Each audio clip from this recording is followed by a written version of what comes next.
It's nice to be back. I've been to several of these before.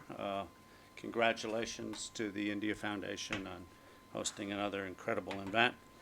Okay, just hold it right there. Trying to get ahead. I'm the person that's going to take you to a different place of navigation, and then we'll let the more traditionalists follow. But I'm a sailor. I'm happy to be back in the Maldives. I was first here in July of 1973. Some of you might not have even been born then, so you can imagine the incredible change that I've seen. I've sailed the Indian Ocean incredibly. I've had the opportunity. I've seen the green flash sunsets and the mesmerizing phosphorescence. And for those of you that sail, you know what I'm talking about. I've been with the Middle East Force, the predecessor of the 5th Fleet and the U.S. 7th Fleet. I've lived in Bahrain and had ship visits to Karachi, Colombo, Mali, Massawa, Mombasa, Victoria, Dubai, Bandar Abbas. And again, that ages me a little bit.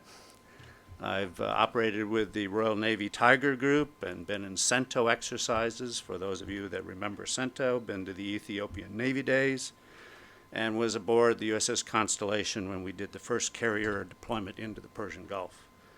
I was the Assistant Chief of Staff to the Commander 7th Fleet. We visited Delhi, Goa, Mali, Mombasa, Maputo, La Reunion, Diego Garcia, Port Louis, Colombo. And then you go to points east, some of which are represented here, Singapore, Surabaya, Kota Kinabalu, Townsville, Namibia, Suva, Manila, Subic, Songkhla, Butterworth. I've been there, done that, as we say in the Navy. But it's July 1973 that I want to go back to, when made a port visit to Colombo, Sri Lanka, and the famous author and visionary Arthur C. Clarke came aboard the ship. So I want to change the title from his title slightly, Space Odyssey, to Digital Odyssey. I've been mentored personally by Admiral Bobby Inman, Professor Sam Huntington, and for some they call Yoda, Andrew Marshall, who I worked for 20 years, who sadly passed away this year. So what I do, what we do, what I've been brought up in is what we call, I think in the world of what I call iDigital delusion. In the 21st century, humankind is challenged by, importantly, its network infrastructure operators and service platforms are now non-conventional strategic assets of nations and other constituencies. Foreign national diasporas, digitally enabled with AI-propelled and bot-augmented messaging. Some of these terms may be new to some of you. Others know them much more deeply than me. Financial settlement, digital currency platforms are expanding transnational interactions, transactions, and remittances. This presents unique opportunities to transform and challenge the current environment known to man. In this new paradigm, how do we shape understanding, operations, and actions in mankind's common maritime environment? Are we considering social media, AI, AR, AGI, SDR, VSD, iSocialization?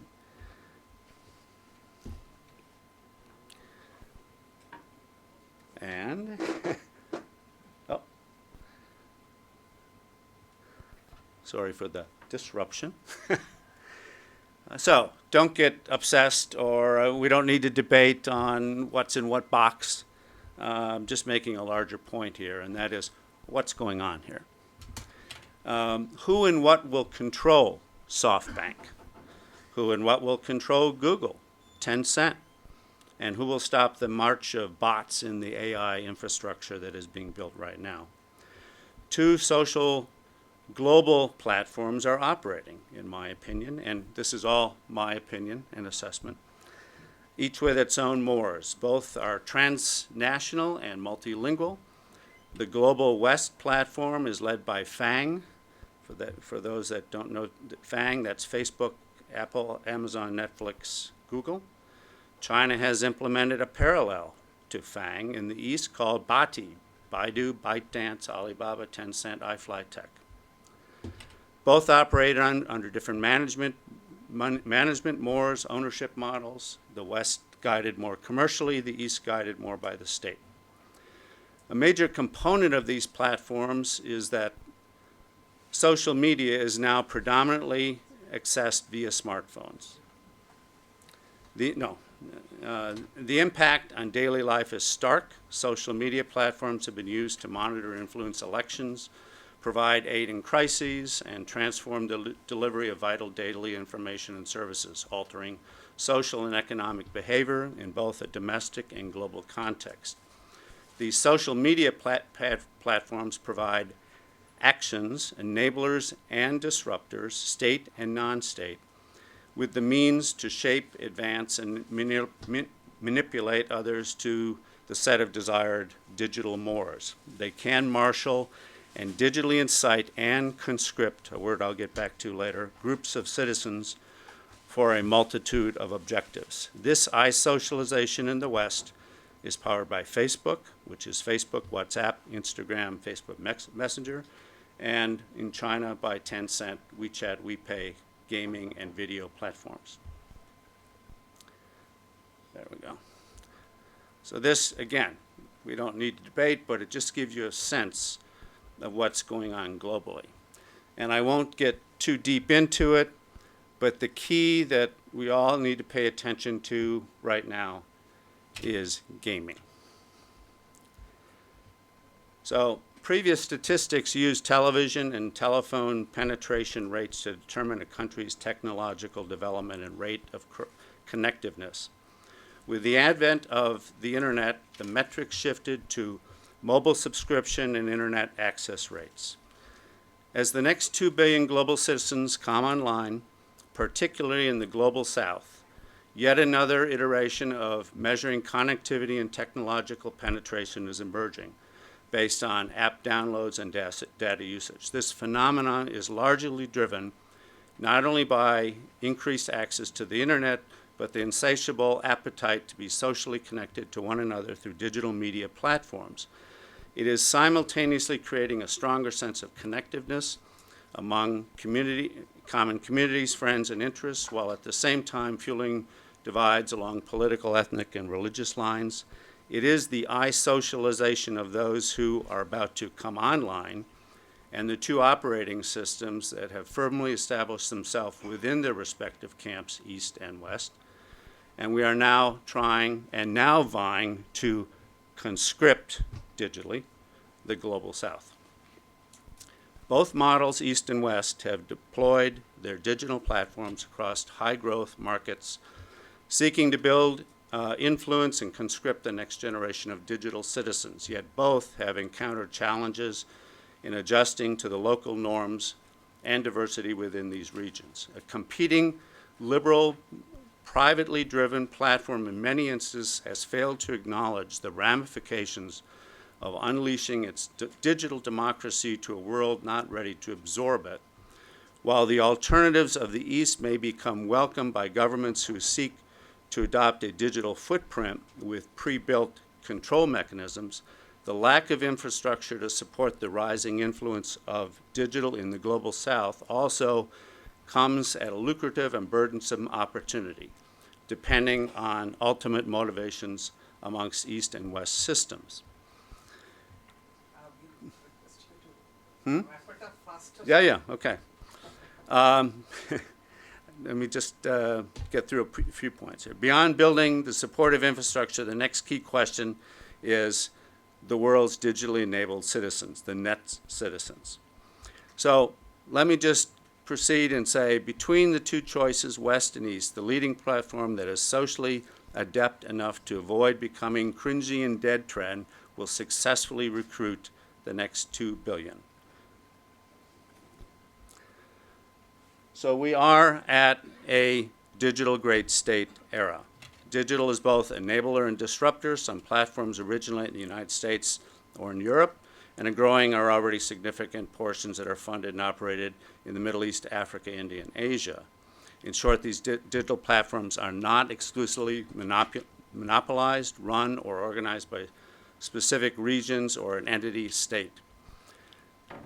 These services and gaming platforms not only provide global connectivity, but are also increasingly focused regionally.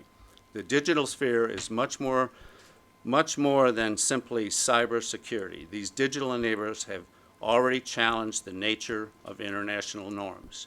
Digital technology is generally noted as the fundamental change agent. So let me wrap up and say that an expansion and recasting of the scope and understanding of disruptors, both known and emergency, is required. We must, therefore, continue to evolve our mutual capabilities and interfaces to ensure peace and stability. The era of digital life will require a 10th Fleet type approach of our combined maritime constabulary capability to be relevant and effective in imagining the digital barnacles, a term that we came up with. The norms have changed in all domains, including the sea. We can't just stand naked, exposed to our power while lacking the wherewithal to control it. So, been there, done that. I know very well what the U.S. and China can do. I've been there. And this is me in 1973. So it's very nice to meet all of you, and thank you, and look forward to questions. Thank you, Phil. I think a new dimension of navigational security. Our next speaker is Mr. Sanjay Baru, who is, of course, a very, very renowned Indian journalist. He has been media advisor to the Prime Minister, is currently a distinguished fellow with the IDSA, has been Secretary General of Federation of Indian Chamber of Commerce and Industry. Over to him. 10 minutes, please. Thank you, Mr. Bansal. Gentlemen. I'm sandwiched between two Navy guys. The first speaker and the next speaker are both from the Navy. And so let me use my 10 minutes to make just one simple point. The real challenge in the discussions on the Indian Ocean region is how much focus we have placed, or we continue to place, on issues pertaining to maritime security, navigational security, the contentious relations between different navies of different states, and how little we talk about the fact that this is the most backward of the three great oceans. If you look at the littoral of the Pacific and the Atlantic, they are the two oceans that abut the most developed economies of the world. Western Europe, North America, China, parts of Latin America, Japan, South Korea, all the world's leading economies are around the Pacific and the Atlantic. It is ironic because the Indian Ocean was the original ocean of commerce. I have circulated a paper which I'm sure the organizers will make available to all of you, so I'm not going to read from it. But if you look at the enormous research that now exists on the history of the Indian Ocean, you see how long back into the past goes the history of commerce in this region. In fact, long before commerce began across the Atlantic, and of course, much, much before there was commerce across the Pacific. Commerce across the Pacific is hardly 200 years old. But long before all of that, it was the Indian Ocean that was the theater of commerce and commercial movement, with very little military engagement between those who were trading in these waters. This is fascinating three-volume history of the world by the French historian Fernand Braudel, where he looks at the depth of the commercial engagement in this region. And let me just read out one paragraph from his three-volume tome. The relationship between these huge areas, which is all the way from Singapore to the Gulf of Eden, from the Persian Gulf to the Malacca Straits, this entire area was the result of a series of pendulum movements of greater or lesser strength either side of the centrally positioned Indian subcontinent. The swing might benefit first the East and then the West, redistributing functions, power, and political or economic advance. Through all these vicissitudes, however, India maintained a central position. Her merchants in Gujarat and on the Malabar and Coromandel coasts prevailed for centuries against the many competitors, the Arab traders of the Red Sea, the Persian merchants of the Gulf, the Chinese merchants and of the Indonesian seas. In this region of intense commercial and cultural activity, where you see cultural footprints all across the region, both the landmasses as well as the islands, all of this gets disrupted over the last 200 years. And unfortunately, in the last half a century or so, almost every economy in this region has been inward looking, as a consequence of which almost all of us, whether it's India, it's Iran or the Arab world, the African economies, most of South Asia, with the exception of probably Singapore, have neglected the maritime potential of the Indian Ocean region. What is the major security challenge today in this region? When you look at the literature, the term that gets often mentioned is sea power. And the title of my paper is From Sea Power to Ocean Prosperity. Because what we are not focusing adequately is that a lot of the problems of international conflict in the Indian Ocean are caused in fact by the fact that there is increasing use of this space for commercial activity.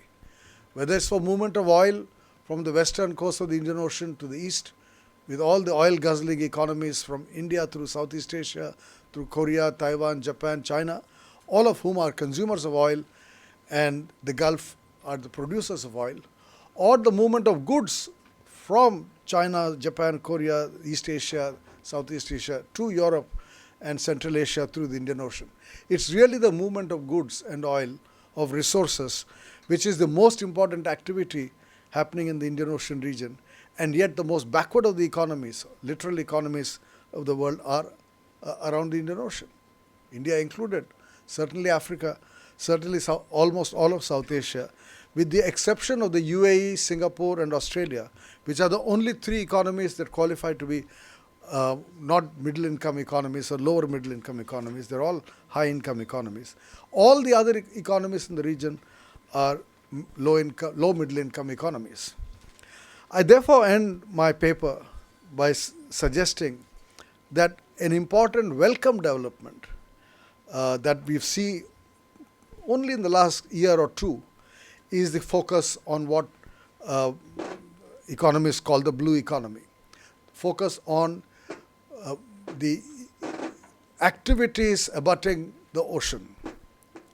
The blue economy has been defined as including all ocean-related activities, including direct and indirect supporting activities required for functioning of those economic sectors while adjusting to the costs of environmental damage and ecological imbalance caused due to the exploitation of ocean resources for consumption. The blue economy is more than a country's coastal economy. It includes activities related to fisheries, boat and ship making, ship rearing and breaking, ports and shipping, marine biotechnology, marine construction, deep sea mining, tourism, marine renewable energy, insurance, finance and ocean disaster management, and so on and so forth. And you look at the international companies that dominate each of these activities. Almost none of them belong to this region. The major economic activity that defines the blue economy is dominated, and just now we heard the contention between the West and the East. Neither the East nor the West belongs to the Indian Ocean. But none of the Indian Ocean economies are involved in any major way in any of these economic activities. So as prosperity comes to the Indian Ocean, as Indian Ocean becomes a region of increasing economic activity, like the Atlantic, like the Pacific, I argue that the focus has to be on maritime related economic development in the island economies, the littoral economies of the region. That we need to look at how the increasing commercial development in the region benefits the economies of the region. And we see, we don't have to go to our room in this restaurant and find toothpaste imported from some far off country when toothpaste is manufactured in this region. You can actually buy it from any of our neighboring countries, and yet we buy it from distant economies, across half of the world. Now, that's just an example, because I went to my room to brush my teeth before coming here. But one can, I guess, go to a market and see the number of goods that dominate most economies in the region. And I think the concept of Sagar that Prime Minister Modi has put forward, which is security and growth for the Indian Ocean region, I think that in some ways brings balance to the discussion. Hopefully we'll have more economists in a room like this. I don't know how many of you are economists. My guess would be that not more than one or two. But I'm sure if I ask you how many of you are from the Navy or were served in the Navy, there'll be more than one or two hands in this room. But I think the time has come for the Indian Ocean region to take the concept of Sagar, of balancing the interests of security with those of growth, of focusing on the blue economy, and seeing how the entire security strategy for the Indian Ocean is built into or is woven into a development strategy for the region. I don't have time. I think my 10 minutes are getting over, but I can talk at length on how there is a disconnect between what we see as the security challenges of the Indian Ocean and what I see as the economic challenges of the Indian Ocean.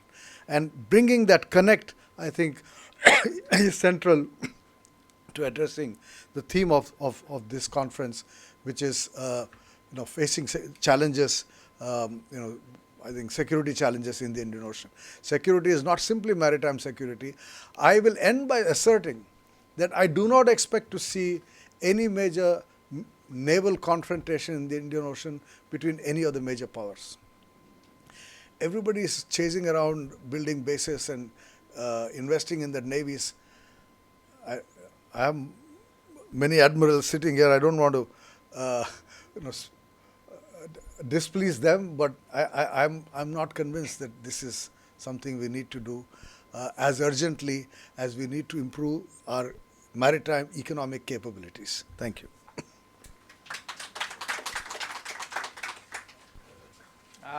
Thank you very much. I think maritime economic capability, we need to look at it. Our next speaker is Admiral Anup Singh. He is a former naval officer, Commander-in-Chief of Eastern Naval Command, and he's been my former boss, so I'll request him to come and address you all. And he also has a PowerPoint, so it'll probably take a minute to set it up.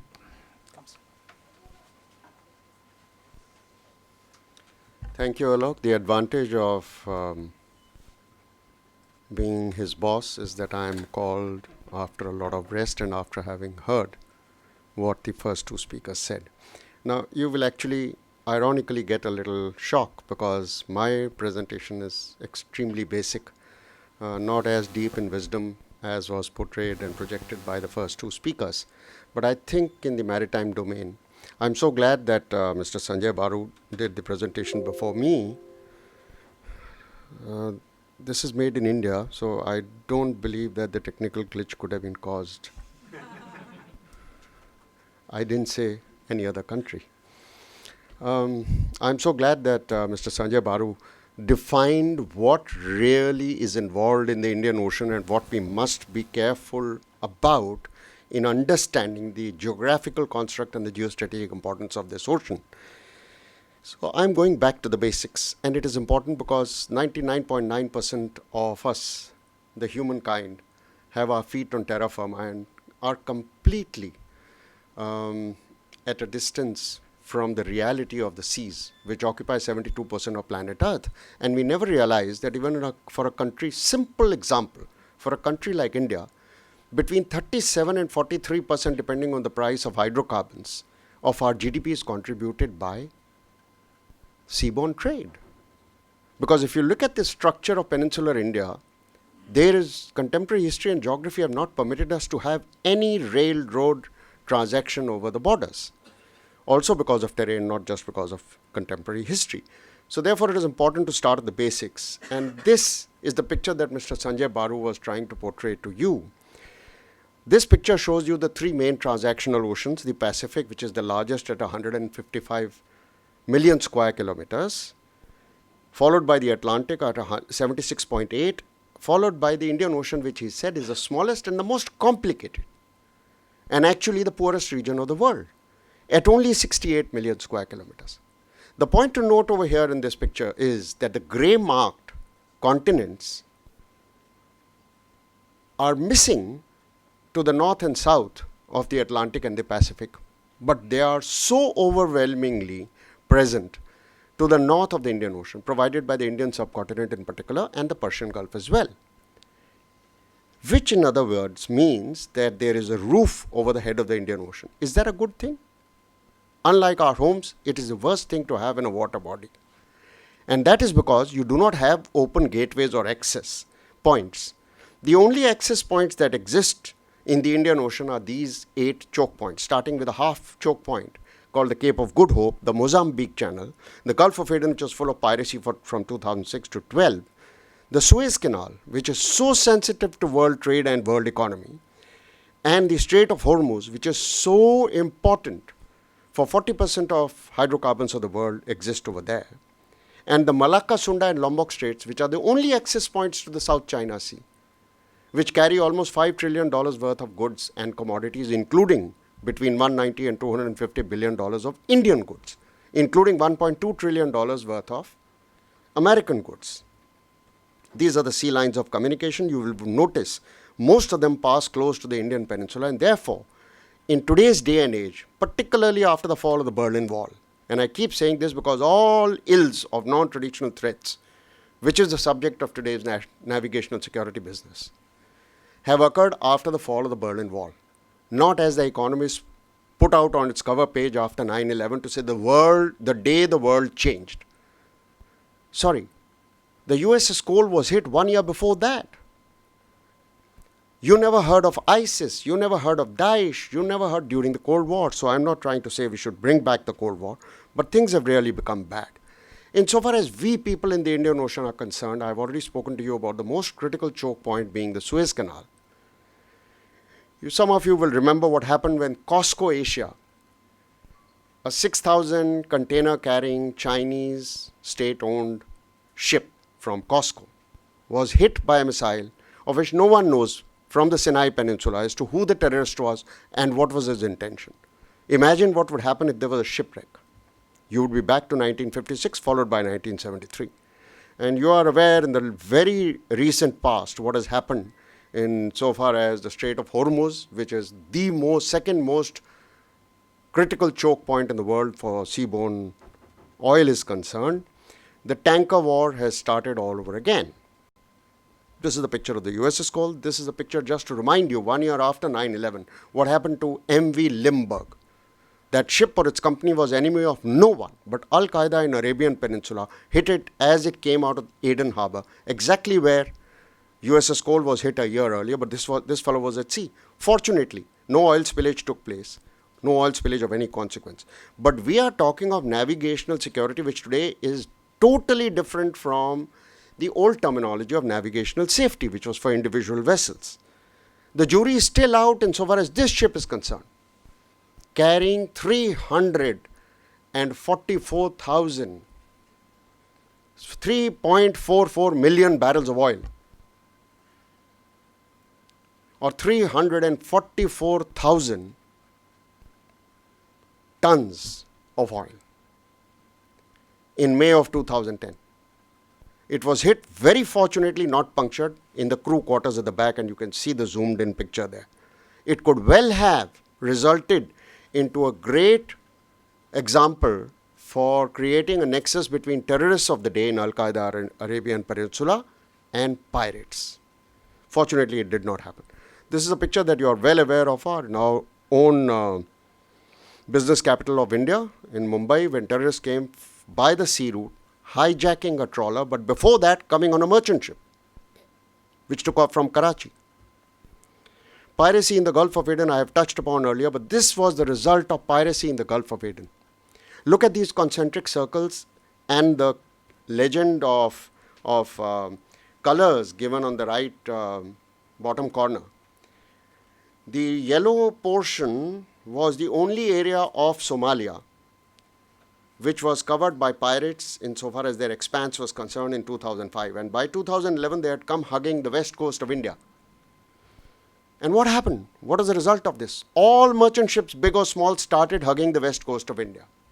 That is a picture on a real picture of a 24-hour grab of all merchant ships, not fishing vessels included from India, which count almost 250,000 today registered vessels. Just merchant ships, which were hugging the west coast of India in 2011 and 12. That meant additional responsibility on India to protect international sea lines of communication, your and ours, bread and butter. Global economic engagement actually has its locus in the northern Indian Ocean. Is that all? Not really. This is the picture of the tsunami. You're all well aware what happened. It expanded from the Malaccas and went within 3 hours on the east coast of India, another hour to the west coast of India, and right up to Maldives.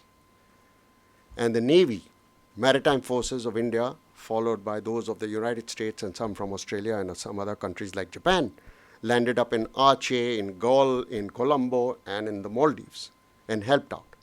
This is very much part of navigational security today, not only as a responsibility for maritime forces, but others. Since I was talking about Indian Ocean, now let us look at the new terminology for geographical construct in our part of the world, the Indo-Pacific. And that's the general region of Indo-Pacific. So I mentioned to you about those choke points which are most critical, Malacca, Sunda, and Lombok Straits. Please look at this picture. 11 million barrels of oil pass through the South China Sea every day on an average. Most of it destined for China, Taiwan, South Korea, and Japan. 6.2 trillion cubic feet of gas passes every year through the same area.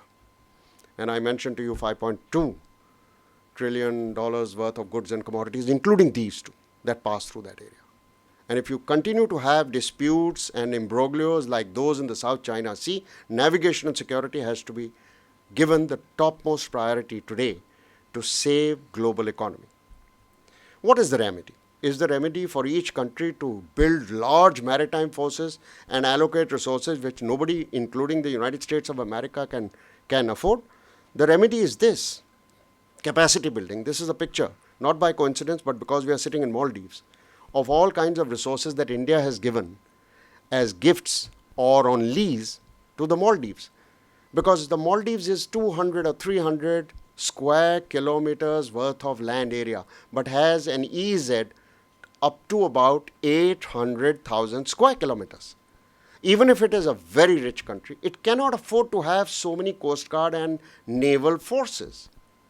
Therefore, we need to help not only small, independent, developing island states like Sri Lanka, Mauritius, Seychelles, and Maldives, but all littorals which are lesser haves. And that means maritime cooperation and mutual cooperation between all countries.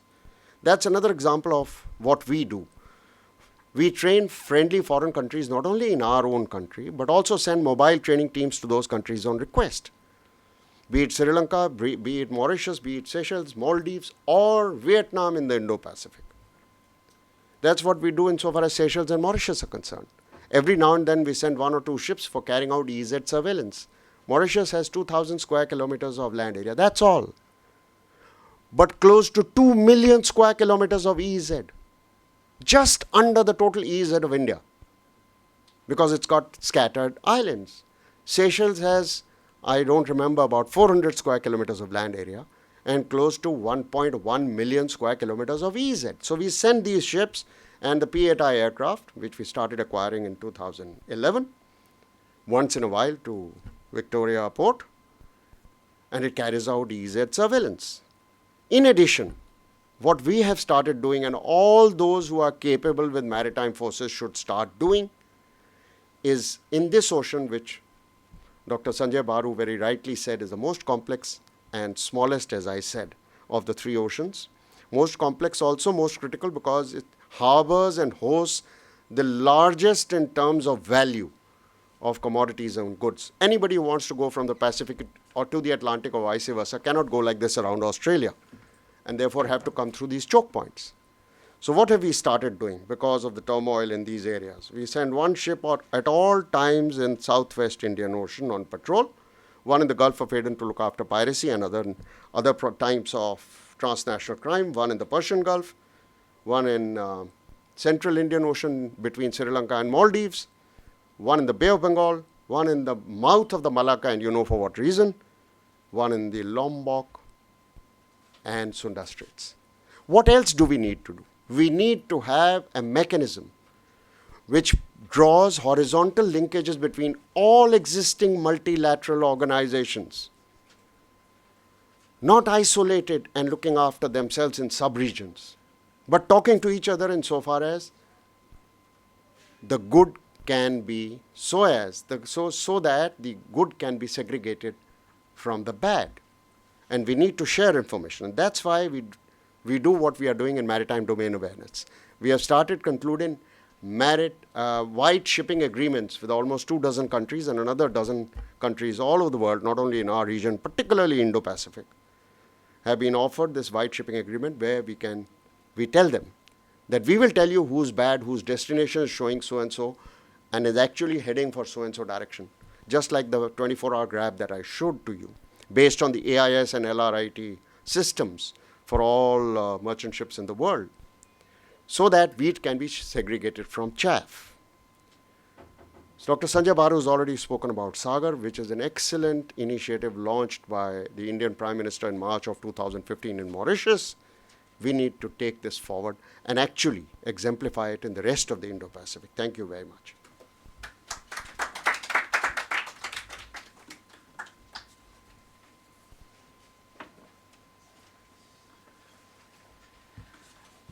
Thank you, sir. You talked about Indo-Pacific, which is actually a significant term, a recent creation, and I think one of the clearest manifestation that Indo-Pacific has arrived is when Pacific Command changed its name to Indo-Pacific Command.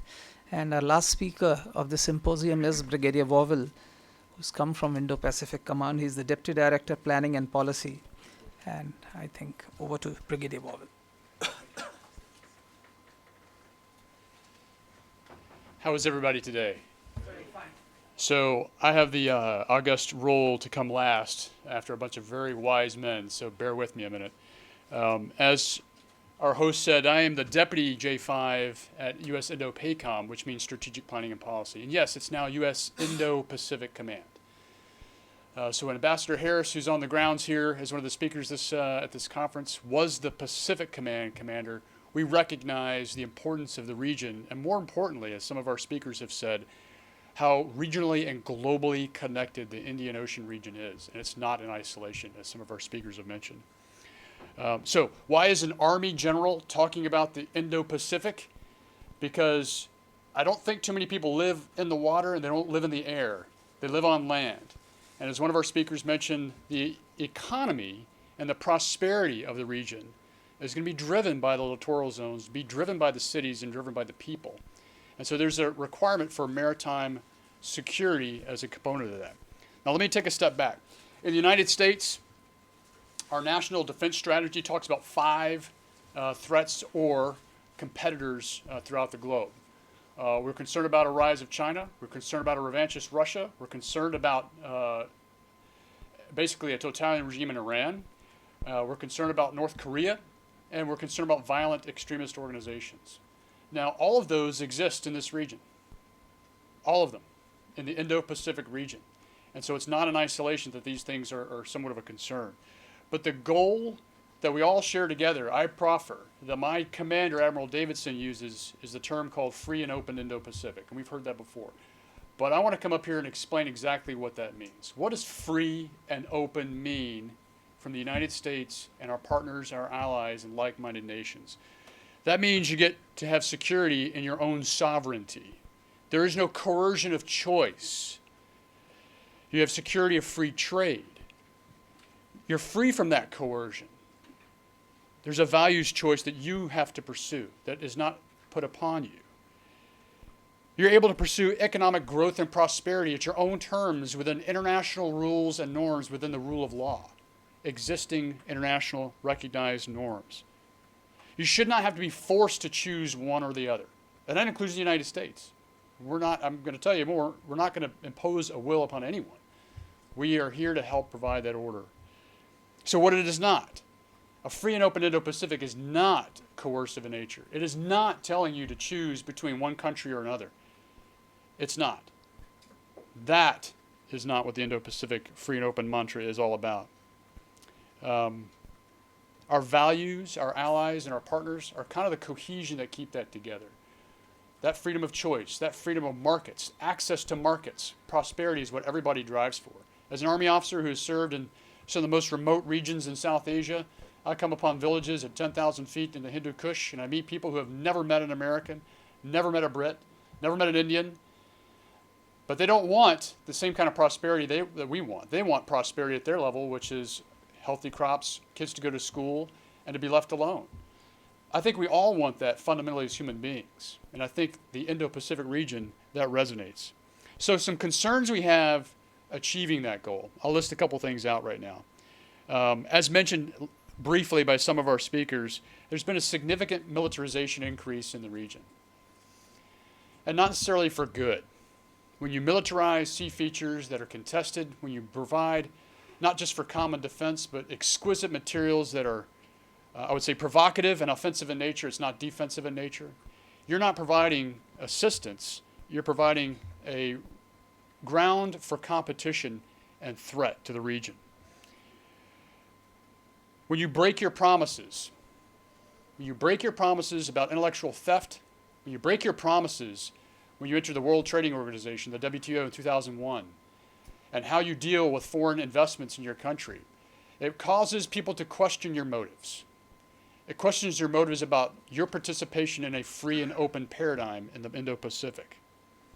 If you have dubious territorial claims that have been challenged at the UN and other august bodies, and you've come out on the wrong side of that decision, that causes us concern when you don't agree to the international order.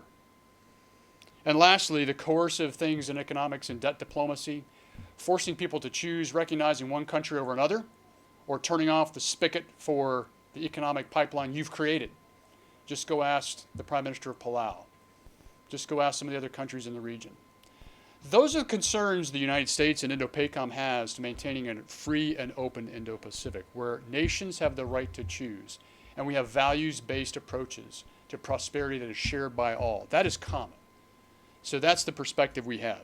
However, I'm optimistic. I really am. I think the way ahead, I think one of our speakers mentioned this already, open and transparent communication and dialogue must continue. Open and transparent communication and dialogue. And in fact, one of our speakers, I think Anup mentioned this, an actual center, the mechanism, a place to share information from a maritime security standpoint alone is vital. An actual place we can do this. And in Indo-PACOM, we're kind of changing our mindset from the Pacific Command to Indo-PACOM, which means if I had a map up here, the United States has kind of been, since 1953, looking vertically at the Indo-Pacific. Russia, North Korea, South Korea, Japan, China, Taiwan, Philippines, vertically. We need to look horizontally. Indian Ocean, South China Seas, East China Seas, Oceania. So different security requirements, different prosperity requirements in those regions, they need to be connected. Because as one of our briefers showed a map, that global commerce is connected between the oceans. It doesn't stop in the Indian Ocean. It doesn't stop in the Pacific Ocean. They're connected. So to have a center to share information openly is vital. So there's no misunderstanding of intent and capability in the region. Everyone has a stake in this. This is not the United States. This is not India. This is not Sri Lanka. This is not China. Everybody has a stake in this where you can participate in a free and open manner with transparency. So it's incumbent upon our nations to continue to work together. That's what we want to continue to do. And I also echo what Anup Singh mentioned on building partner capacity. U.S. Indo-PACOM does this every day. We have a team here in the Maldives that's doing some medical and other training in an island atoll hundreds of miles south of here right now today. And in many of the countries that are representative in this room, we have military exchanges going on all the time to help either build partner capacity or to share learning between our organizations so there's common terminology, common operational understanding between how we do things to maintain security and build each other's capacity and knowledge and wisdom, and of course, friendship. So I leave you with those comments. And I hope, if anything, by me being here today, just kind of sparks the conversation for the rest of the day and tomorrow. But again, as an Army officer, I'm just here to tee things up for you, not here to provide confrontation, because I do agree that economics is the engine of the region, but prosperity can only be secured by forces and nations who work together to provide it. Thank you very much.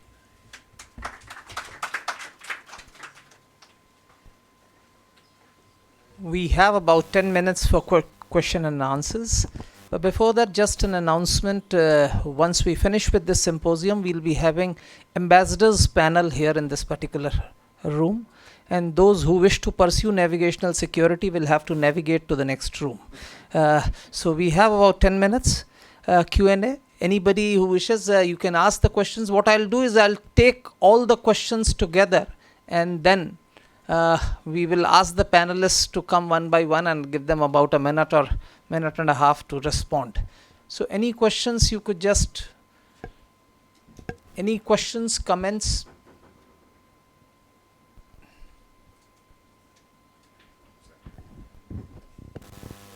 So do I take that there are no comments, no questions, and we all wish to have a cup of tea or something like that?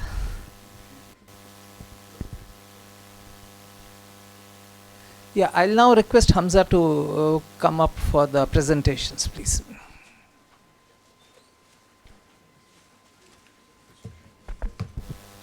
Thank you, everybody, for the resourceful, thank you, speakers, for the resourceful discussion.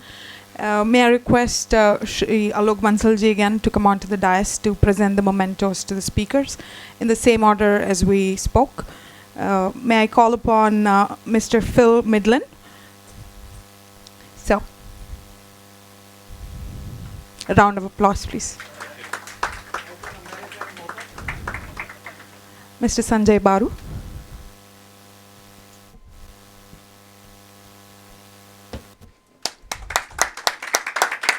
Mr. Anup Singh.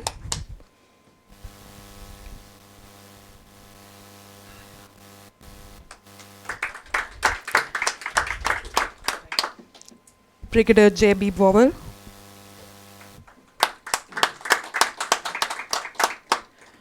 May I call upon Madam Sunaina Singh? She's not here.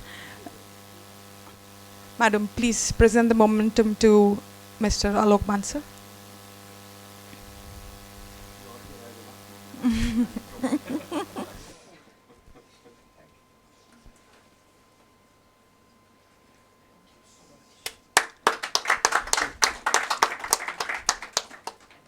Thank you, everybody. So the next Navigational Security Symposium is going to be in the room opposite to this door that when you walk out, you'll find it right opposite. We'll start here at 3:15. Thank you.